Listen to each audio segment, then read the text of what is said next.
What's up, everybody, and welcome to today's edition of Solutions Everyday Live. Of course, I'm your boy, Elliot Connie.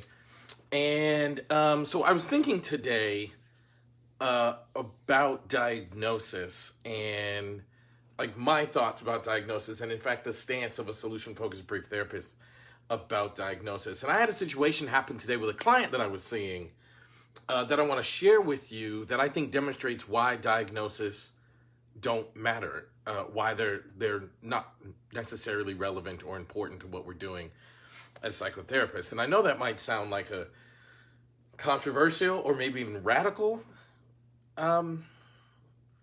assessment or a radical position, but I want to express to you why I hold it. So first, when I talk about this topic, I want you to know that when I first came to solution-focused brief therapy, when I first came across this way of working, I think that there was a myth out there from people that the solution-focused community does not believe in diagnosis. And I think that's not true. Diagnoses are obviously real. There are people who struggle with depression and anxiety and narcissism and all the rest of it. Like, diagnosis is real. It's a real part of our life. It's actually out there. I have loved ones and family members that struggle with mental health disorders. I have loved ones that struggle with bipolar disorder. So I experience it as somewhat disrespectful when somebody takes a position that like these things don't exist, like they're somehow just made up by the like psychological community and they're not real. That's actually not true. Like, people really do struggle with mental health issues, and they are in fact a thing. But what I do want to convey to you is like understanding the mental health diagnosis and like capitalizing on the mental health diagnosis to help create change is not necessary. So when I say that for us, the diagnosis is not relevant, what I mean is it's not relevant to accomplish change. And I want to give you an example. So I saw a woman today, and I'm going to change up some of the details to protect her identity, but I do want you to hear this story. So I saw a woman today who was married to someone that she did not think was good for her. They were married about 11 years. She divorced this person. And when she met him, she was a school teacher.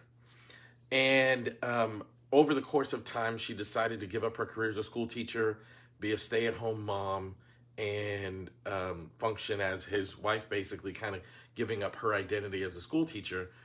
Last year, she divorced him and then decided to come to me for therapy. And over the years, she had taken anxiety medications. She had seen psychologists for depression, and she had some pretty significant mental health challenges.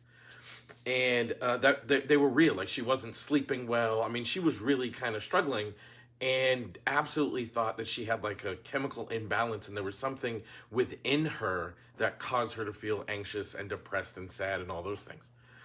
Well, last year she divorced this husband and came to therapy to see me a few months ago about like this next chapter in her life. I asked her, when does she remember being the most herself, the most happy, the most kind of sounded and grounded in her life? And she said, when I was a teacher in the early stages of my teaching career. So after that first conversation, she decided to get back into teaching. I saw her today, and she's a month or so into this new school year, and all of the symptoms, the anxiety and the depression, all of that stuff has gone away because this woman loves teaching. This woman loves being like an early elementary school teacher of young kiddos. And when she became that version of herself once again, then the symptoms of the mental health issues could not survive. They could not continue to exist, and they extincted. And she said for the first time in years this past month, she's not sad and she's not depressed and she's not anxious because she's getting back to being herself and getting excited again. And I want to share that with you guys because I think so often we think if someone has depression, it's our job to like solve the depression. Or if someone has an anxiety disorder, it's our job to like solve the anxiety. But that's not true. If someone is struggling with a mental health issue, perhaps the best way to solve that issue is to help that person become the very best version of themselves and make changes in their lives that are in line with that.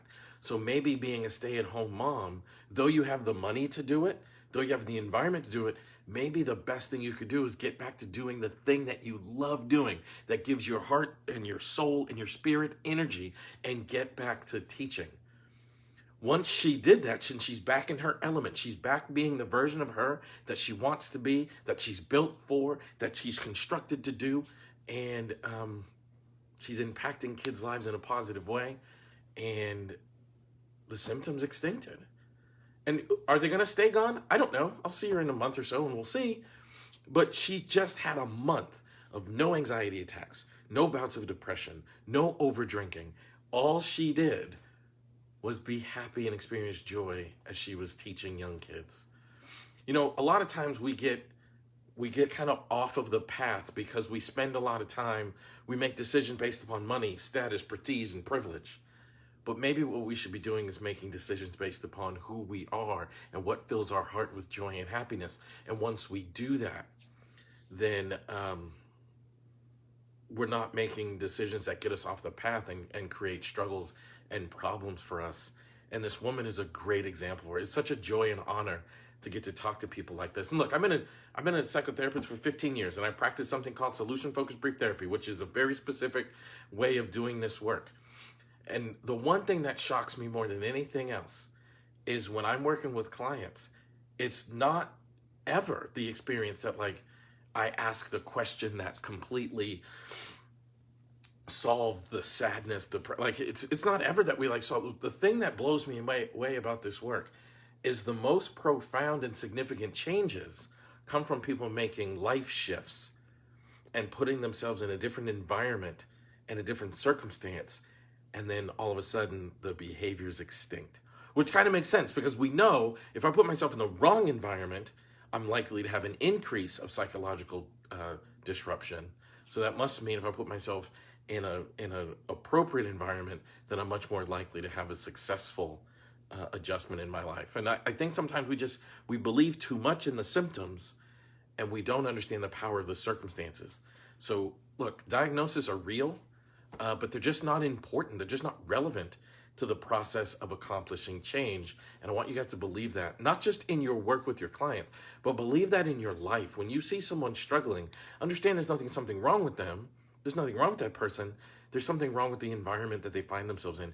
Even you, when you find yourself struggling and having a bad day, understand there's nothing wrong with you. There's just something wrong with the environment you find yourself in. And if we can really believe that, really harness that, then the work that we do in ourselves, in our families, in our communities, and in our work with clients is likely to be significantly impacted. So anyway, thanks for watching, guys. I appreciate it.